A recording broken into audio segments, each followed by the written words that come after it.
Congratulations, and I have to say I'm very sad that this has all come to an end. How are you guys feeling about this? It's bittersweet, yeah. But it's good to go out, hopefully, on a high note. Yeah. Sad, proud, grateful, thankful, and happy. Yeah, I feel like in a few years, like 10 years, you know how they hold old billboards up that they've never took them down? Probably drive, like in wherever, drive up to an old billboard and just park my car and look at it and Have cry. a good cry. Mm-hmm. Yeah. You can do that here in Vegas because they have slot machines at the Hangover, right? Okay. Yeah, Okay. it's pretty hilarious. Like, you guys will live on forever. I mean, this is a trilogy or movies that people will talk about forever. What do you think it is about it that people just connected with? It's a good question. I mean, it's hard to tell. I think it's a few things. I think there's some good jokes in the movies. Somehow it's relatable. I think Ed was bringing up that it's kind of a nice fantasy for people in a way too. But I don't know why we got so lucky that, I don't know. It's hard to put a finger on it. Well, how did the three of you connect? Because when you started this series, you barely knew each other. You were kind of stuck in a car together. You did a road trip to Vegas. You bonded. But let's face it, chemistry is the main thing about making a good film, and it works with the three of you. Why is that? I mean, it's a testament to Todd Phillips. He saw these characters. It's also the three of us in these circumstances as these characters. And that's his creation, Todd's creation, and he just saw these three actors as filling that in the way that he envisioned. So, and then you just hope for the best. And also, what's helpful is that when you work with other people like Ed and Bradley, is that Bradley doesn't have any problem with him coming up to me and saying, "Hey, why don't you try it this way?" Or does he have a problem with me doing that either? And same with Ed. So it's not that we're directing each other, but it's like, "Oh, here's a suggestion."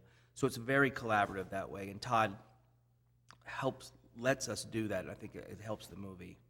How accurate were your first impressions of each other when you Very. look back? Very. This crew is pretty much what you see is what you get in a good way. There's not a lot of facade, So we kind of got each other right away, and same with Todd. In fact, Todd more than anybody. So he set the tone, just like got us kind of going together. This is, like I say, hilarious. I mean, when I saw the first trailer and my name is Ellen and I bought a giraffe, I was howling. I mean, seriously, that just gets you.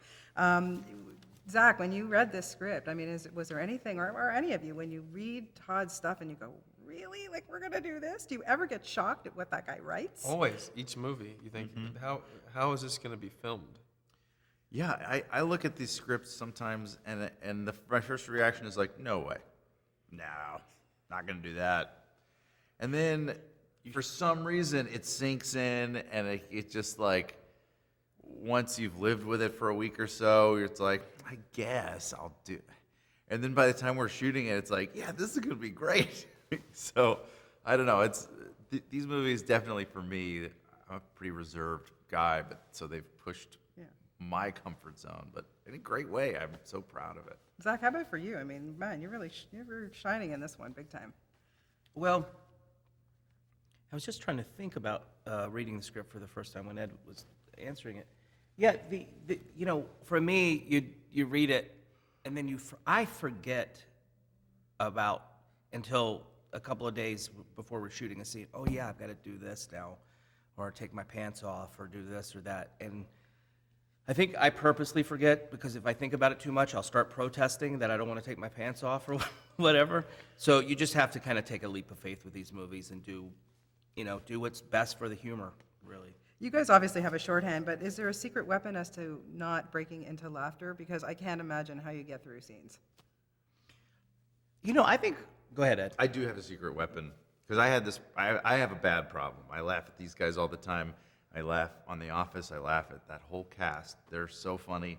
What I do is I won't look directly at the person I'm in a scene with. I'll look at their chin, I'll look at their ear, I'll look at the forehead, and as long as I'm not looking in their eyes, I can usually get through.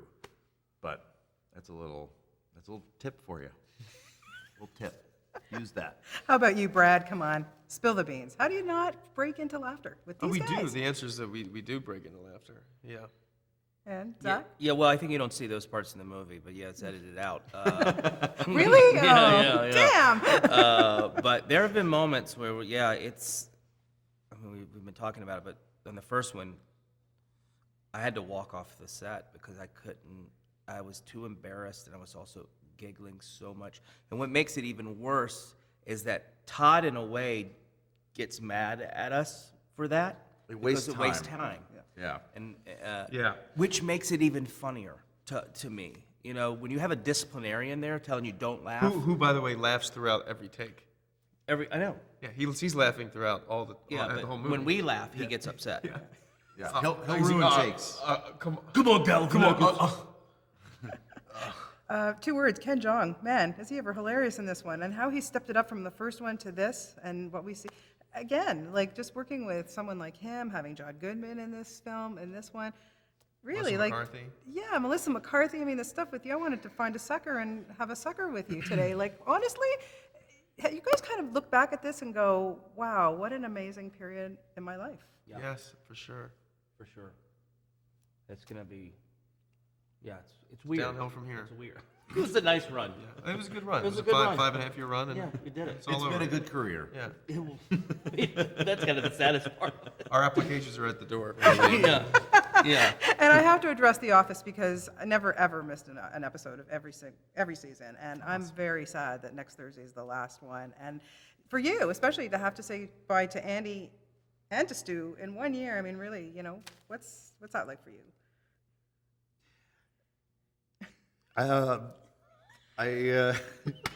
You know what? Both of these things I've had a lot of time to kind of wrap my head around it, but it is really just sinking in because the last episode of The Office is this Thursday.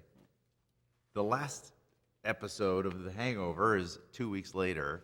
These two things have defined my professional life for 6, 7 years, 7, 8 years, and I am in denial or something. I don't think I've wrapped my head around it. I will really miss the set dynamics of both things and the fun of inhabiting these just dorky, weird characters. Well, keep up the great work, you guys. Bring us more dorks. We love them. And, thank you for 3 great films. I've had a Thank good time. you. And always Thank you talking very to you much. for all 3 of them. Thank you so Thank much. you very much.